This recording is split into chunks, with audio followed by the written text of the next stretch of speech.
All right, so today we're going to talk about conditional probability and independence. So section 5.3 for AP Stats. And so looking at this conditional probability, we have right here listed simple fact the probability of A given B. So that is a new option to look at right here. So probability of A given B. And that equals the probability of A and B divided by the probability of B.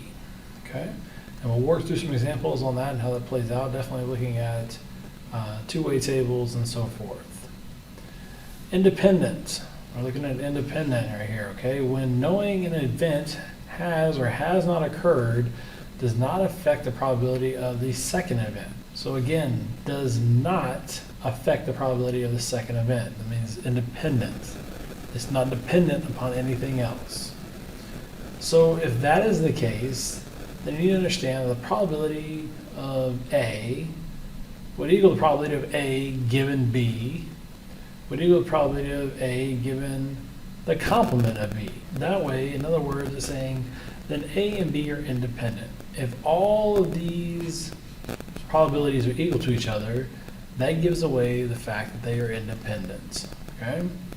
Now looking at the second part of this, or 5.3, we're going to talk about the general multiplication rule. Okay? And dealing with the probability of A and B equals the probability of A times the probability of B given A. And that is what's going to play into effect dealing with right here when we're talking about our tree diagram. Okay? Because we'll see that we have the probability of A occurring, which will then tell you about the probability of B given that A has occurred. And then you're going to be multiplying those together to get your final value over here with a setup on the end, probabilities. However, if A and B are independent, then as we talked about a minute ago, the probability, in this case, probability of B would equal probability of B given A. So those will equal each other. So therefore, the probability of A and B equals the probability of A times the probability of B. And the probability of at least one will equal the probability of one, the probability of at least one equals 1 minus the probability of none. So we'll talk about that too as the key equation to understand as well, all right? So as I just mentioned about the tree diagrams, which we'll explain, and this will make a lot more sense when we're going through this, the tree diagram, these are ways that you can definitely draw these out when you're having to calculate probabilities. They're acceptable to draw these out and get your probabilities. So label the probability along a path. So you label your probabilities like I have here. Okay, and you find all the and probabilities. So on the end part of your tree here, you're going to find the actual end probabilities. And then make sure they all add up to 1. So in other words, down here at the bottom, this is key. All these probabilities, if we calculated them all correctly, should all add up to the value of 1. All right, so let's look at a problem here and go through this a little bit. So let's say we got this data here. And we're going to look at males and females and dealing with whether they like English or math. So in a previous class for data here, I got the values to put in this two-way table here. All right, and now we're going to do the totals. So we can just write the totals at the end here.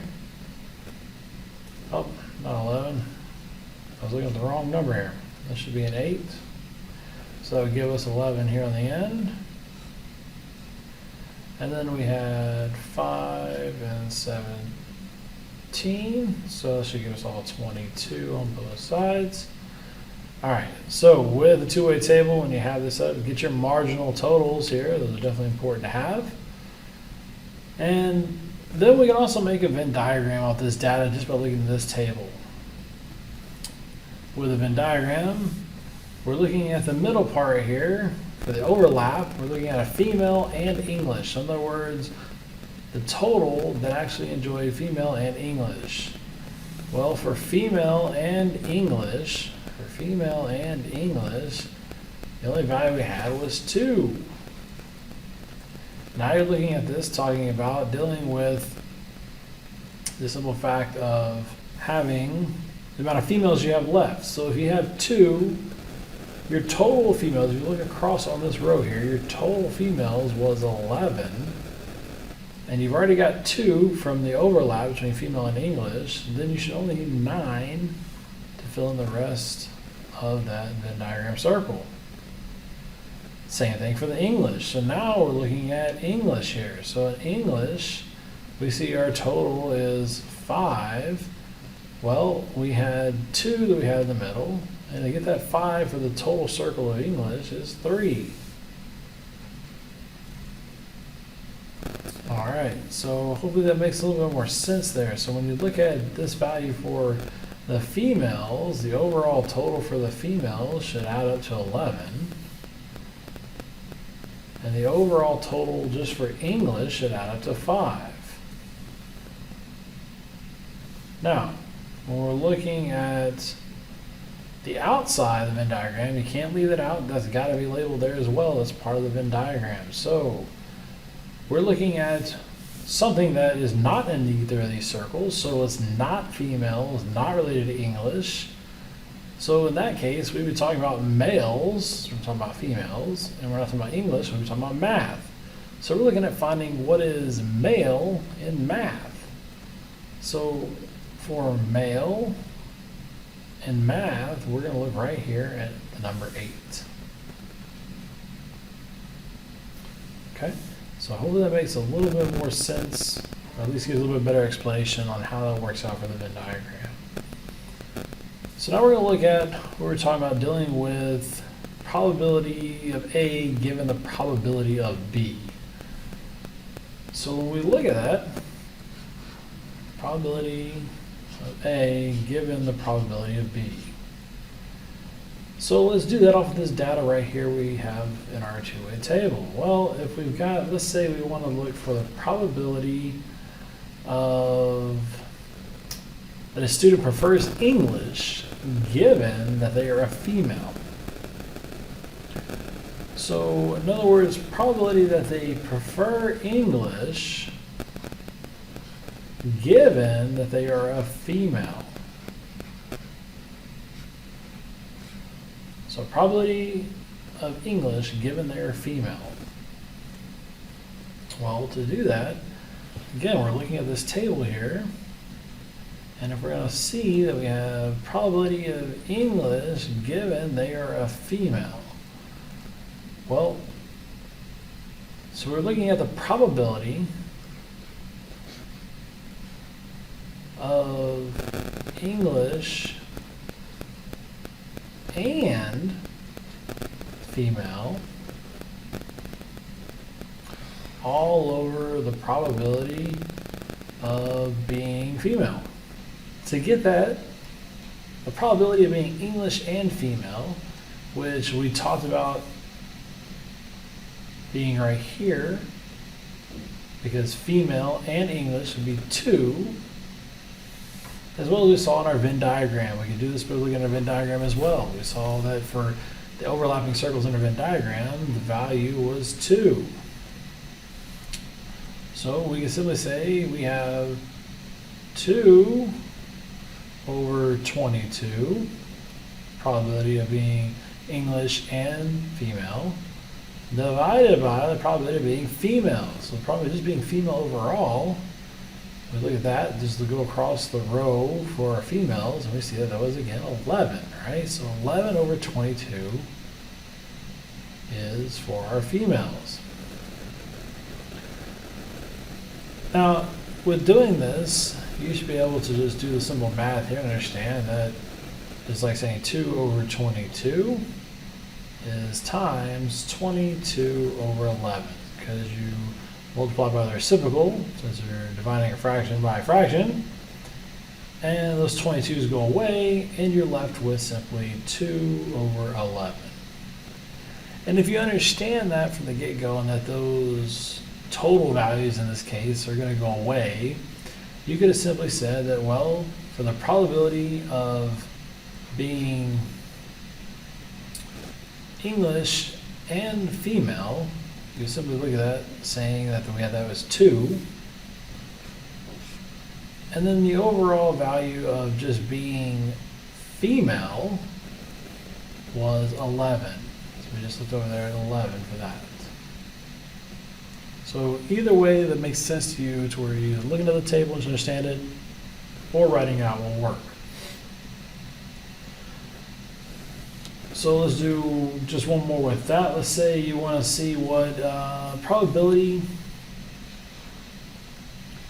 of being English given they're a male. So again, we're going to look for the probability of English and male all over the probability of being male. So the probability of English and male, so I'm going to look for probability of English and male, which is right there. So I'm going to say 3. And then we're going to say the probability of being male overall, just male, is the same as what we had for female, right? It's the same value that we had for female, which is 11. Probability for being just male is 11 over 22, or you can simply just write 3 over 11. And that will give you the value for the probability there. Now, if you're allowed to leave it in a fraction, you can, but you can also put it in decimal form. All right, so if we put that in the calculator, you should come out to get 0.273. And the same thing up here for 2 over 11, you should get 0.182. So are the events female and prefers English, are they independent? Are the values of being female and English independent?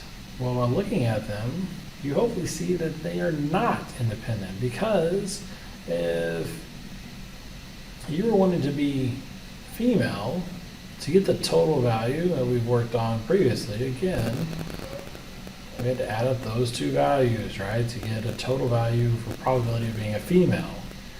And when you get the probability of English, right, prefers English, and do these two values. So the probability of being female and prefers English, that value affects more than just one calculation in the setup there for probability. So they are not independent of each other.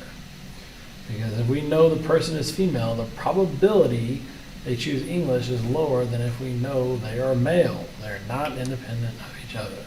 So now we're going to go into dealing with a little bit more with this setup here. So let's say we've got these values here for female, males, English, and math, okay? And this is for, let's say, all seniors here at Veterans Memorial High School. And let's find each of the following values here that we're going to discuss. Let's talk about the finding, let's say, the probability of being, for English, probability of English. Say the probability of English. Well, to find the probability of English, that would be taking probability of English is going to be our 300, that's our total for English, over our total overall for everything. So we're going to take 330 and divide that by 600, and that should give you 0.55.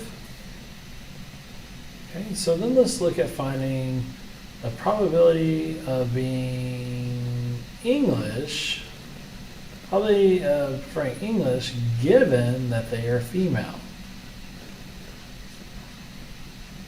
Okay, probability of English given they're female.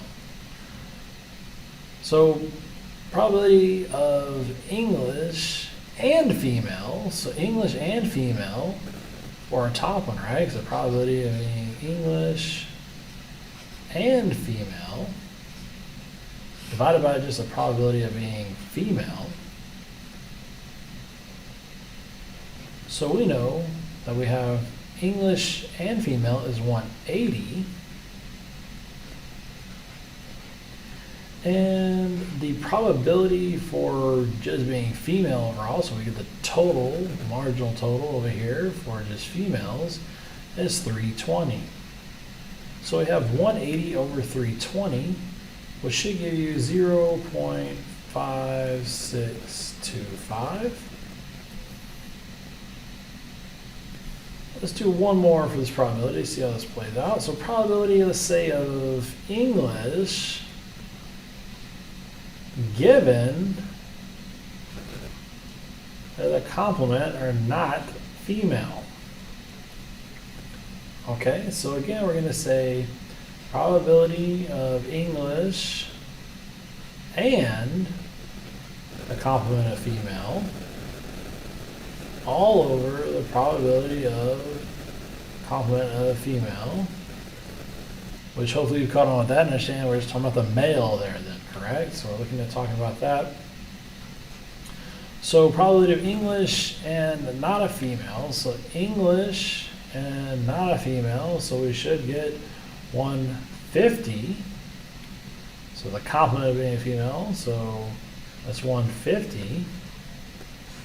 And then the probability of the female complement, which is for the male. So then we're going to look on the male row, and we're going to say that that is 280 for our marginal total 280. So 150 over 280 is how that should look. And that gives us 0.536. All right, so now in this setup for it, these aren't independent of each other, right?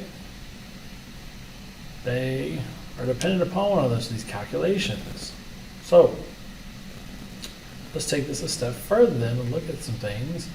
And let's fill in this table that we have up here that we just worked on, this table we look at males and females. Let's go ahead and fill in this table here as the events were independent, all right? So with this, let's go ahead and do that. And what I'm going to do here to find out, to make this easy on us, is I'm simply going to take 330, take the total for English over 600. Okay? So the probability of English, in other words, what I'm looking at here. So probability just of English, which equals 330 over 600, which is going to give us 0.55. Now I want to make all of my probabilities equal to that value right there as far as 0.55. So to do that, we simply just need to do a little math. So if I want to find the probability here of being, for each one of these squares, let's go ahead and figure that out. So let's simply take the probability then, let's work on this one saying probability of English given they are female, to find this value right here. And with that, we're simply saying that we're taking our probability of being English and female all over the probability of just being female. Well, we know two of these three values. We know the probability we want it to equal. We want this to equal 0.55 because that's the probability we want it to equal to. So we want it to be independent. We do not know the probability of English and females, so that's what we're looking for. We're looking for that X value up there. We're looking for this. We'll label that X right now. We'll say that's X. But we know the probability of being female. The probability of being female is, in this case, it would be 320. All right? Well, if we were to simply take and solve for X here, and 320 times 0.55, you should get X to be equal 176. So now we know this value right here is 176. And we don't need to do too much calculations. Now we just need to take 330 minus 176, that gives us 154. And then we're simply going to take 320 minus 176, this should give us 144.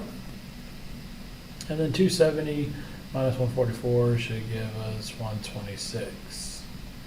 So it allows us to fill in a table with this. Now, I say this is independent, right? Because we just determined now that if we were to look at this by saying for the probability of being English is 0.55.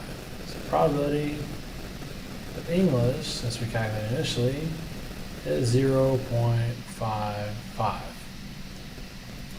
We just said too, the probability of being English, given they are female, which is going to be 176, probability of English and female is 176, over the probability of just being female, which is 320, that is going to give us 0.55 as well. And then let's say we got the probability of being English given they're the complement of female. Well, in that case, English complement of female is to be 154 for English and male, divided by the probability of being complement of female. So the probability of being just male overall, so over 280. And if we took 154 over 280, you should get 0.55.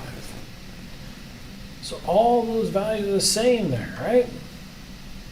So with that, what do you notice about our values here that we got for probabilities? Well, we got the probabilities for dealing with, sorry about that, wrong slide. Probabilities for dealing with English is 0.55. Probability for English and female was 0.5625. And then we had probably English given not female is 0.536. So we have those values there, but yet then here we go all with 0.55 for those probabilities. Well, when they're not independent, the probabilities were different. So when they are independent, the probabilities are the same. They're equal, right? So with that, in the end, what this is saying then, so if you have the probabilities and they're actually independent, then the probabilities are all the same. So you have the probability of A equal the probability of A given B, which is equal to the probability of A given the complement of B, which is what we just proved right here. Those are all equal to each other. We just solved those are all equal to each other. So therefore, when A and B, that means A and B are independent, then all those equal. Now, last little section here of 5.3 is, we're going to be playing this. This is normally a fun little thing to do, activity to do in class, playing a card game. In this case, we're just going to talk about the actual overall values that we should get for probabilities. So, in this game, you have 5 cards, 2 of them are aces, 3 of them are kings, and you are to pull a card and then determine if it's ace or king, and then you pull a second card without replacement. You pull your second card to see if you either win by getting a pair of aces or win by getting a pair of kings. So let's go through here and see what our probabilities would be and how you should play this out for the tree diagram. So again, if you're going to pull an ace card, we want to know what the probability is for pulling an ace first. Well, we have 5 cards total, and there are 2 aces, so we have a 2 out of 5 chance of pulling our first ace card. Now, if we were to pull our first card as a king, there are 3 king cards, and we have 5 total cards. So there's a 3 out of 5 chance of pulling a king. Now, with doing the next part, if we drew our first card as an ace, okay? Well, now we've only got 4 cards left. 1 being an ace, the other 3 are still kings. So with knowing that, to draw the second card as an ace, you have a 1 out of 4 chance. There's only 1 ace card out of 4 total cards that are left in the deck. If you drew your first card as an ace, you have a 3 out of 4 chance of drawing the second card as a king, because there are still 3 kings out of the 4 that are left in the deck. So then to calculate this for dealing with the probability for the first card ace and the second card an ace, we simply say that we're going to take 2/5 times 1/4, so that should give you 2 over 20, which is 0.10. And if we wanted to find a probability of first is an ace and the second is a king, so probability of first ace and second king, we're taking 2/5 times 3/4, which will give us 6 over 20, which equals 0.30. All right, so let's do, if we were to draw a first card as a king. So then, now for the second card to be drawn, we only have 4 cards in the deck. So I'm going to write this over 4. So I know we only have 4 cards left. Well, if I want this second card to be an ace, I still have 2 aces in the deck. So there is a 2 out of 4 chance of drawing the second card as an ace. And it's going to be that same probability for drawing a king as your second card, because there are still 2 kings left out of that deck of 4. So then we're going to multiply these probabilities together. So 3/5 times 2/4 is 6 over 20, which is 0.30. And then we have 3/5 times 2/4 again. Again, it's still 6 over 20. All right, so now if we're looking at this, and let's say we wanted to find the theoretical probability of winning the game, all right? So we want to know the probability of 2 aces or 2 kings. We want to know the probability of 2 aces or 2 kings. Well, the probability of 2 aces, if you look up here in our tree diagram, 2 aces, the probability was 0.1, and the probability of getting 2 kings was 0.3. Probability of 2 aces and 2 kings is going to simply equal, you're going to take 0.1 plus 0.3, which should equal 0.4. So there's a 40% chance, or 40% probability of winning the game. And y'all would have seen that, even though you're playing it out in class, if you're able to play it out and actually play the game, you would have seen that it works out the same way. Now, what would be the probability that the first card was king given that the person won the game? So if you're asked probability of first is a king given that they won. So again, you're simply saying the probability of first is a king. Write that a little bit better. Probability of first is a king and they won, all over just the probability of winning. So the probability of the first card is a king, so we're going to go down this path first, so we draw a king, and we won. So that again is this 0.3 value, right? So 0.3. Now, what was the probability of winning? Well, overall, the probability of winning, we just calculated that. That was 0.4. It was this value right here. So with that, that gives us the overall value of 0.3 divided by 0.4 is 0.75. And with that, what that's saying is there is a 0.75 probability that given you draw the first, or I'm sorry, the first card is a king that you draw, given you won, okay? So the first card is a king, given that you won the game. So you have a 75% probability of winning with your first card being a king. So hopefully that wraps up a little bit, explains things a little bit more. Again, don't forget about your overall big ideas, dealing with, we went over pretty good in detail, probability of A given B, how to calculate that, as well as the independence and how these are all equal to each other once that is determined. Also working on the tree diagram, and I went through it kind of quick.